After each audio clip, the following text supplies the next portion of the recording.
Good morning. Welcome to Weaved Web Recovery. I'm Ryan W. This is Bobby W. Today's June 1st. It is a Wednesday. I'm going to start today's readings with the Just for Today. We don't have to be clean when we get here, but after the first meeting, we suggest that newcomers keep coming back and come back clean. We don't have to wait for an overdose or a jail sentence to get help from Narcotics Anonymous. Basic text, page 10 and 11. Very few of us arrive in NA brimming with willingness.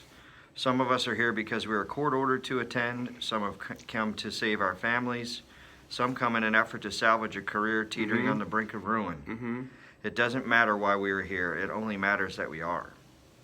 We have heard it said that if we bring the body, the mind will follow. We may come to meetings with a chip on our shoulders.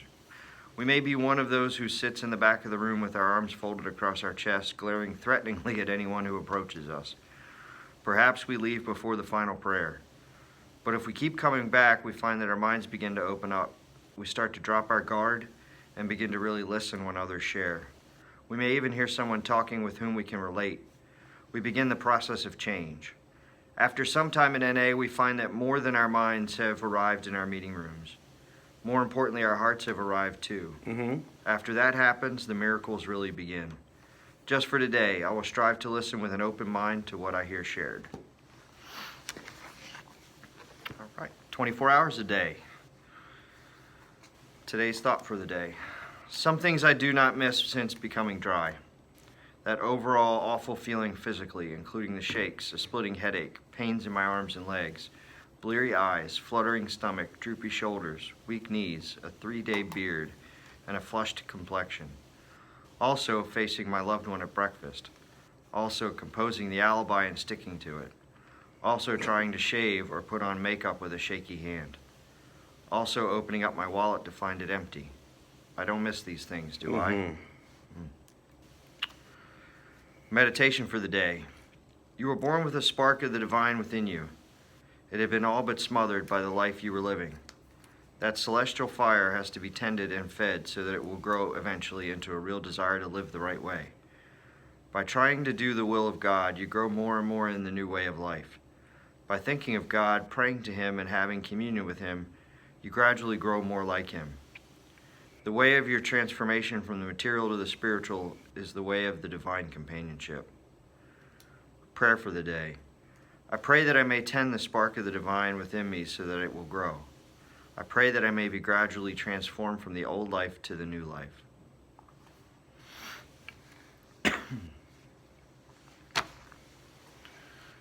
A changed outlook. Our whole attitude and outlook upon life will change. Alcoholics Anonymous, page 84. When I was drinking, my attitude was totally selfish, totally self-centered. My pleasure and my comfort came first. Now that I'm sober, self-seeking has started to slip away. My whole attitude toward life and other people is changing. For me, the first A in our name stands for attitude. My attitude is changed by the second A in our name, which stands for action. By working the steps, attending meetings, and carrying the message, I can be restored to sanity. Action is the magic word. With a positive, helpful attitude and regular AA action, I can stay sober and help others to achieve sobriety. My attitude now is that I'm willing to go to any length to stay sober. Yeah, so I saw an interesting theme in all three of those. The first, Just for Today, I felt like that person in the back of the room with the arms folded, how did I get here, feeling sorry for myself. And then over time, it turns into a desire to help others. Yeah. You do. You get into the whole mindset of, an AA meeting. You listen for people share. You try to compare in, and you're always looking for the new person in the room to reach out to. Going back to my mornings while I was using, it's exactly like it was described in the reading.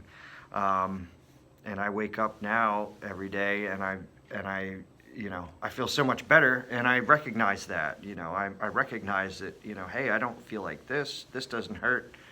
My skin looks better. Mm-hmm. You know, Yeah. and people say Yeah. that. People will tell you that, man. Like you've really changed. You look good, and you're like, well, you know, I guess I see my face every day in the mirror, and I don't see the change. But people haven't seen me a while. Right. You know. Right. So everything comes back. Right. I must have looked like a real shit show before, with the 3-day beard and, you know. Yeah. You know, you didn't care. You just wanted that next fix. So, so yeah, that's what I wanted to share today. I went from you know, wondering how I got into AA and kind of mad about it, that I had to be there. Not court ordered, but you know, it was the only thing I could do. To now looking forward to it and being a part of it and wanting to, you know, make it a safe space for others just coming in. Yeah. You know, that's all I have today, Bobby. What do you got? I'm thinking about this. Look, like it's talking about the lifestyle, like you're not mandated to come here from jail or anything like that. But I want to say this, right? My lifestyle mandated that I come here, right? So I want to say this, right? And you talking about glow, right? And they see the shine on you, right? And I want to use this term as they would say, coming from jail, you know, prison and stuff like that. Boy, you shining, right? Because they can see the difference in you, right? Because it's a glow on you because you're not doing what you used to do. The drugs, the alcohol, the way you was living was putting dirt on you. Yeah. And it didn't look good, so people can see you better than you see yourself, right? Yeah. And so I wanted to say, you know, this ain't for those who need it. It's for those who want it. Yeah. You Yeah. understand what I'm saying? So you talking about the brother in the room with his arms folded. He didn't just need it. He needed to want it. Do you understand what I'm saying? So it's so great to be wanted more than just being needed, right? Because I can be needed. Come on over here to pay the bill, but get out of here. Don't come in here and sit down and eat. I just need you to pay that money. So it's like, wow, they need me there, but they don't want me there. So it's just like now I came in here. It's a want today. It changed from I just need to be here. Now I want to be here. I stick my chest out now, in a sense, in my confidence in the way I walk and the things that I do now. So I look for a job. I look for a meeting to go to. I look for someone to be around that's positive. So I'm looking for these things. Now I want to be in the presence of Ryan. Yeah. You know, thanks. I wait for the time to come here with Ryan and the other people that I come across that's doing the right thing. Yeah. Right? So these are things I want to think about, right? Say, where the mind go, the man follow. Right? What I think about is what I normally do. Yeah. What I think about is what I normally do. So I want to think about how I'm mandated now because the thoughts in my mind mandate what I do in life because I'm practicing these things. So it's mandated that I live this life the way I'm living it today, right? And so I want to think about that and say the way we live today is because of what we're doing, because of how we're thinking. And it's transferring to the outside. It's being transmitted outwardly, and people are, like you said before, the attraction that you bring today, not the negative, but the positive, because the inside, what's on the inside, working on the outside, you're pulling people in. They're compelled to be in your company by the spirit of the righteousness, the higher power, and these things are being done because you choose to do the right thing. Yeah. Because you chose to be mandated by your lifestyle today.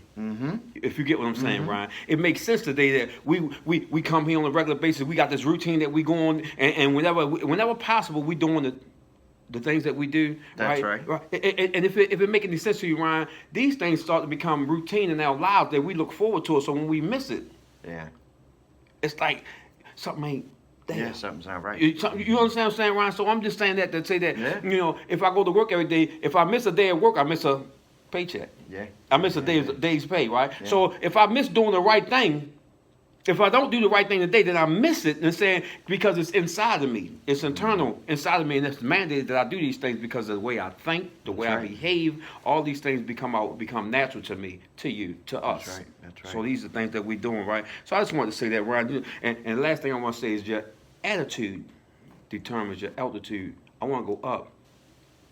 My attitude determines my altitude, right? And that's plain terminology, right? Language, right? How they talk about, you know, and I'm pretty sure you understand that, right? You know, so if my attitude is going up, it helps me to live an upward life, you know, in a righteous stance. So I just wanted to say that because that was a quote I read so many years ago, and I realized that that's how it is. And so I come out here with a positive thought in my mind, so it gives a positive walk in my life. Yeah, there you go.